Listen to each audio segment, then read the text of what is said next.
Most important question है 51 number का question देखते हैं। The voltage rating of the long transmission line above 100 kV। Long transmission line किसको कहा जाता है? अबोव 100 kV की लाइन को लॉन्ग ट्रांसमिशन लाइन कहा जाता है। मोस्ट इंपोर्टेंट क्वेश्चन है आपके आने वाले जीटीयू एग्जाम के लिए। वीडियो लंबा होने वाला, वीडियो पूरा देखिए। The shunt capacitive susceptance of the long transmission line is greater than that the medium and short transmission line. True, सही है। The shunt capacitive susceptance the long transmission line greater than the medium and short transmission line. Short transmission and medium transmission line की comparison में shunt capacitive susceptance long transmission में ज़्यादा होता है। True या false? तो यह ट्रू है। क्वेश्चन नंबर कितना 53 का देखते हैं। What is the value of the characteristic impedance of the loss free transmission line? Loss free transmission line की कैरेक्टरिस्टिक क्या होती है? इंपीडेंस की क्या होती है? Under root L divide by C. क्या होती है? Under root L divide by C. यहाँ पर इंपीडेंस कहा है इसलिए आपको याद रख लेना है कि अंडर रूट और रूट सी ही आएगा। 54 नंबर का क्वेश्चन देखते हैं। मोस्ट इंपोर्टेंट क्वेश्चन है। The leakage current through the shunt admittance maximum sending end पर शंट एडमिटेंस का करंट ज्यादा होता है। मोस्ट इंपोर्टेंट क्वेश्चन है। 55 क्वेश्चन देखते हैं। Value of the leakage current at the receiving and transmission line is 0। True, receiving end पर leakage current की वैल्यू 0 होती है। राइट आंसर है, ट्रू है। आपको एमसीक्यू में भी ये पूछ सकते हैं या ट्रू या फॉल्स में भी पूछ सकते हैं। यहाँ पर 2 ऑप्शन है, आपको 4 ऑप्शन भी दिया जा सकता है। क्वेश्चन नंबर 56 देखते हैं।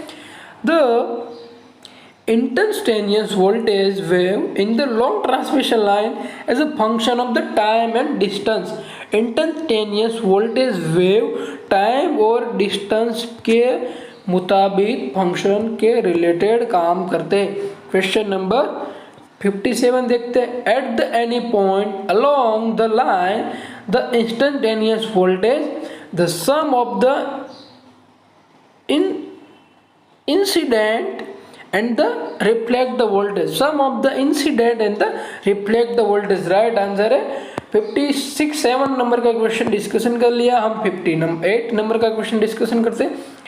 When can in incident wave not distinguish between the termination and the infinite contribution of the line when the line terminate by the characteristic impedance। ये यहाँ पर ब्लर दिखाई देता है इसलिए पूरा पढ़ नहीं पा रहा हूँ अच्छे से। अब देख लीजिए, आप स्क्रीनशॉट खींच के देख सकते हो। Ferranti effect is more prominent due to line capacitance. Line capacitance के वजह से फेरांटी इफेक्ट होती है। फेरांटी इफेक्ट किसको कहा जाता है? सेंडिंग एंड वोल्टेज के कंपैरिजन में रिसीविंग एंड वोल्टेज ज़्यादा हो जाता है, इसको फेरांटी इफेक्ट कहा जाता है। लाइन के कैपेसिटेंस की वजह से फेरांटी इफेक्ट होती है। लाइन टू ग्राउंड और लाइन टू लाइन के कैपेसिटेंस की वजह से फेरांटी इफेक्ट होती है और इसको रिड्यूस करने के लिए आपको कंपेंसेटर को इंस्टॉल करना पड़ेगा लाइन में। 61 नंबर का क्वेश्चन देखते हैं, 62 का देखते हैं। If the line consider with the negligible power loss, the real power transmitted the proportional to। Line को आप नेग्लिजिबल पावर लॉस पर कंसीडर कर रहे हो तो power transmission proportional to sine theta के मुताबिक होने वाला है। क्वेश्चन नंबर 63 देखते हैं। If the line is consider with the negligible power losses the reactive power that transmitted the proportional to receiving end voltage। false है। If the line considered with the negligible power loss, then the reactive power transmitted the proportional to receiving end। reactive power receiving end पर जितना power होता है इतना power नहीं होता, क्योंकि receiving end पर पावर जो मिलता है उसको apparent पावर बोलते हैं और reactive पावर को कहते हैं कि VAR। वो दोनों सेम नहीं होते, फॉल्स हो जाएगा, ऑप्शन नंबर बी राइट है। 64 नंबर का क्वेश्चन देखते हैं, मोस्ट इंपोर्टेंट क्वेश्चन है आपके जीटीयू के एग्जाम के लिए। Choose the most feasible method for the raising the power to be delivered at the receiving end। Option number A सही हो जाएगा, reducing the line reactance. Line का आप रिएक्टेंस रिड्यूस कर दोगे तो आपको रिसीविंग एंड पर ज्यादा पावर डिलीवर होगा। क्वेश्चन नंबर 65 देखते हैं, the lagging receiving power factor the lagging receiving power delivered by the line proportional to line dash and impedance voltage and theta। The lagging reactive power delivered by the line proportional to the line voltage and independent of theta। Most important question है, आपको याद रख लेना है। 66 question देखते हैं, Which of the following regulation is considered best? Which of the following regulation is considered the best? यहाँ पर है 21 डिवाइड बाई 2। बेस्ट रेगुलेशन है, कम से कम रेगुलेशन, इसलिए the effective capacitance can be negligible when the length of the overhead transmission line does not exceed 60 km। Option number B, the effect of the capacitance can be negligible when the length of the overhead transmission line, transmission line की length 60 kilometre से ज़्यादा होती है तब capacitance को consider नहीं करते किसी भी कैलकुलेशन के लिए। मोस्ट इम्पोर्टेंट क्वेश्चन है आपके आने वाली जीटीयू की एग्ज़ाम के लिए, तो आप वीडियो को ध्यान से देखिए। और वीडियो लंबा होने वाला है तो वीडियो आप पूरा का पूरा देखिए। वीडियो आधा घंटे का भी हो सकता है या 45 मिनट का भी हो सकता है। वीडियो आप ध्यान से देखिए और वीडियो को अंत तक देखिए, मेरी ऐसी रिक्वेस्ट है। For a short line, if the receiving end voltage is equal to the sending end voltage under the loading condition, the receiving end power factor unity। जब रिसीविंग एंड सेंडिंग एंड दोनों power transmission और receiving end पर जब भी दोनों voltage equal होते हैं तो रिसीविंग एंड पर पावर फैक्टर आपको यूनिटी मिलेगा, 1 मिलेगा, यूनिटी मिलेगा। मोस्ट इंपोर्टेंट क्वेश्चन है 69 नंबर का क्वेश्चन देखते हैं। 120 kV long transmission line as a consider as a medium line. 120 kilometre तक की जितनी भी लाइन होती है इसको मीडियम ट्रांसमिशन लाइन कहा जाता है। और शॉर्ट ट्रांसमिशन लाइन किसको कहा जाता है? शॉर्ट ट्रांसमिशन लाइन कहा जाता है 80 किलोमीटर की लाइन होती है, इसको शॉर्ट कहा जाता है। और लॉन्ग ट्रांसमिशन लाइन कहा जाता है, लॉन्ग ट्रांसमिशन लाइन कहा जाता है 200 किलोमीटर से ज़्यादा जितनी भी लाइन होती है उसको लॉन्ग ट्रांसमिशन कहा जाता है। आपको 80, 120 और 200 3 डिजिट आपको याद रखना है और 3 क्वेश्चन का आंसर आप इजीली अटेम्प्ट कर सकते हो। क्वेश्चन नंबर 70 देखते हैं। 70, transmission efficiency of the transmission line increase the with. Transmission efficiency of the transmission line की एफिशिएंसी को इंक्रीज करने के लिए क्या करना पड़ेगा? Increase the power factor end voltage. Transmission line की आपको एफिशिएंसी इंक्रीज करनी होती है तो आपको वोल्टेज और पावर फैक्टर में इंक्रीज करना पड़ेगा, तो ऐसे ही आपकी ट्रांसमिशन लाइन की एफिशिएंसी ऑटोमेटिकली इंक्रीज हो जाएगी। अब 25 kilometre and 30 kV line is consider short transmission line. Right answer option है 80 किलोमीटर तक जितनी भी लाइन होती है उसको शॉर्ट ट्रांसमिशन लाइन कहा जाता है। मोस्ट इंपोर्टेंट क्वेश्चन है। 160 kV and 100 kV transmission line fall under the category long transmission line. 160 kV की लाइन होती है, इसको लॉन्ग ट्रांसमिशन लाइन कहा जाता है। मोस्ट इंपोर्टेंट क्वेश्चन है। 73, constant power locus of the transmission line at the particular sending and receiving end voltage a circle। इसको circle कहा जाता है। ध्यान से देखना, मोस्ट इंपोर्टेंट क्वेश्चन है। constant power locus of the transmission line at the particular sending end voltage and receiving end voltage। Locus आएगा तो आपको इसका आंसर रखना है सर्कल ही। मोस्ट इंपॉर्टेंट क्वेश्चन है। 74 नंबर का क्वेश्चन देखते हैं। The surge impedance of the long transmission line is order to 400 कितना होता है 400 होता है। अगले क्वेश्चन में प्रीवियस क्वेश्चन में भी देखा था कि 400 होता है। मोस्ट इंपॉर्टेंट क्वेश्चन है। अंडरग्राउंड होता है तो यहाँ पर 40 हो जाता। मोस्ट इंपॉर्टेंट क्वेश्चन है। 75 नंबर का क्वेश्चन देखते हैं।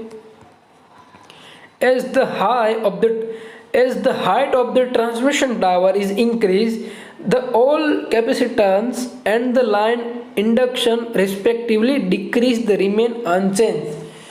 लाइन की आप हाइट बढ़ाओगे तो क्या होने वाला है, डिक्रीज और रिमेन कांस्टेंट होने वाला है। ध्यान से देखना, मोस्ट इंपॉर्टेंट क्वेश्चन है आपकी एग्जाम के लिए।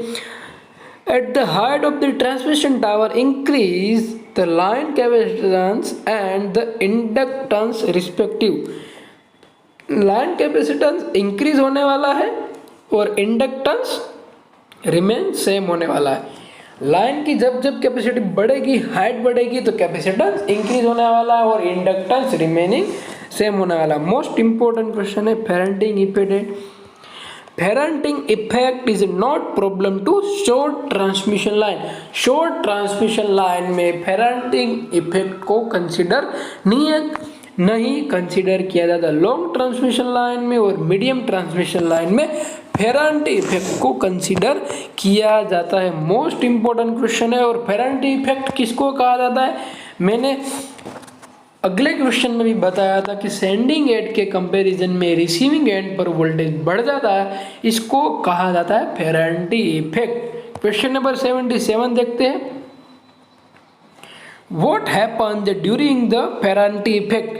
फेरेंटी इफेक्ट पर क्या इफेक्ट पड़ता है, receiving end voltage become the more than the sending end voltage. मैंने अभी बताया कि सेंडिंग के कंपैरिजन में रिसीविंग एंड पर वोल्टेज ज़्यादा हो जाता है, इसको फेरेंटी इफेक्ट कहा जाता है। और फेरेंटी इफेक्ट में इस इफेक्ट होती है। मोस्ट इंपॉर्टेंट क्वेश्चन है, फेरेंटी इफेक्ट के रिलेटेड एक क्वेश्चन बनने वाला ही, आने वाला ही है। During the Ferranti effect the voltage drop across the line resistance lead the receiving end voltage. जो भी वोल्टेज ड्रॉप होने वाला है वो रिसीविंग एंड पर होने वाला है, सेंडिंग एंड पर वोल्टेज ड्रॉप होने वाला है नहीं। 80 क्वेश्चन देखते हैं। 80 which of the following equipment or element can be reduce the Ferranti effect, current limiting fact reactor. Which of the following equipment or element can be reduced the Ferranti effect, current limiting reactor? CLR current limiting reactor आप install करोगे transmission line में तो फेरेंटी effect को reduce कर सकते हो। और CLR short transmission में रिक्वायरमेंट नहीं पड़ती, जरूरियात नहीं है, क्योंकि शॉर्ट ट्रांसमिशन लाइन में फेरेंटी इफेक्ट को कंसिडर नहीं करने वाले हैं और नहीं करते हैं। 81 नंबर का क्वेश्चन देखते हैं। Under the no load condition inductance of the line predominate the line earth capacitor falls। 82 question देखते हैं।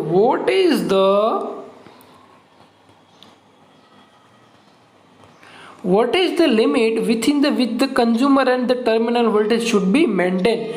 आपको जो कंज्यूमर एंड पर आपको वोल्टेज को कितने परसेंटेज को कांस्टेंट रखना है, मेंटेन रखना है, 5 to 6% कंज्यूमर एंड तक आप वेरिएशन चलेगा। अदरवाइज इससे ज़्यादा हो जाएगा तो वेरिएशन नहीं चलने वाला है, 5 to 6% चलेगा।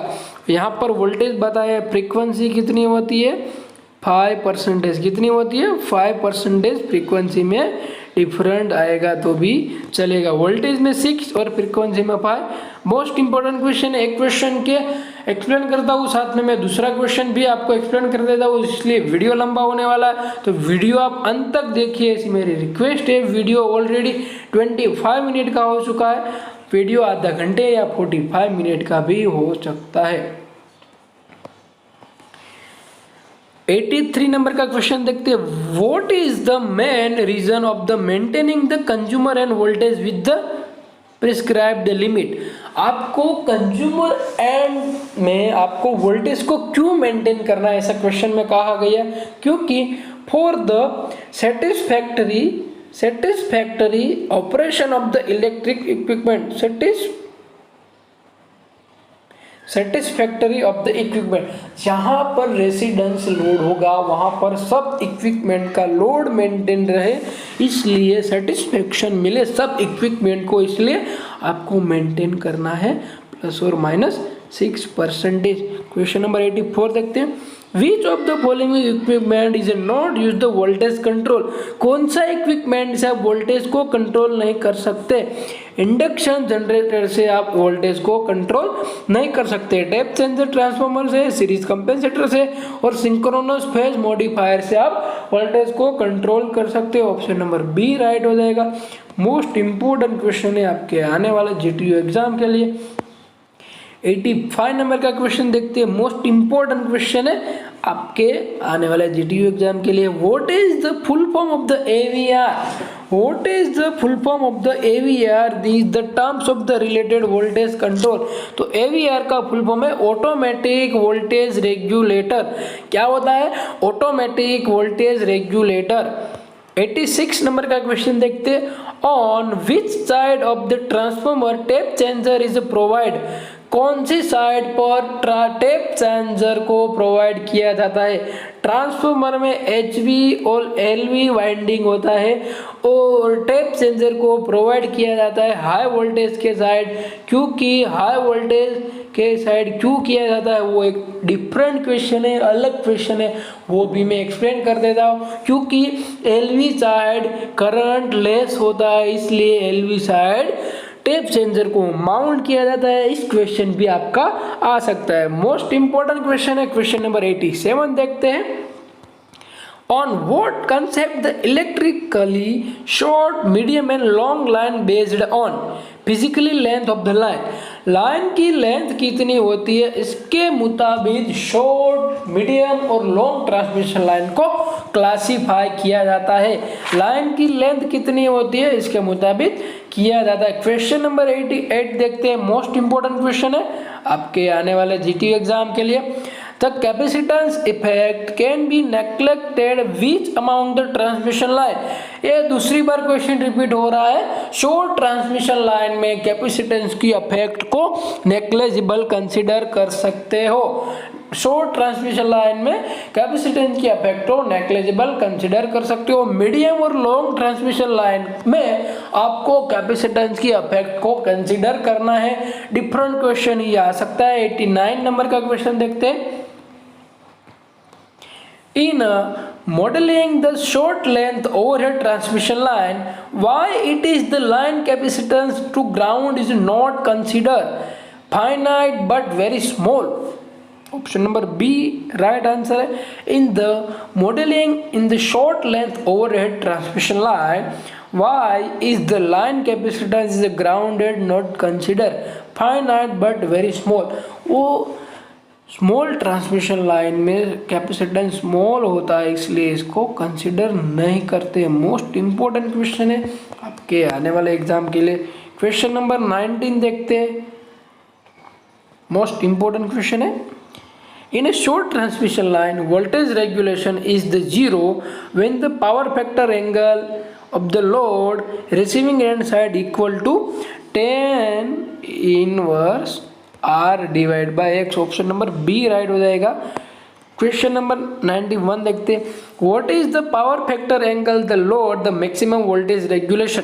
मैक्सिमम वोल्टेज रेगुलेशन के लिए पावर फैक्टर का एंगल क्या होना चाहिए?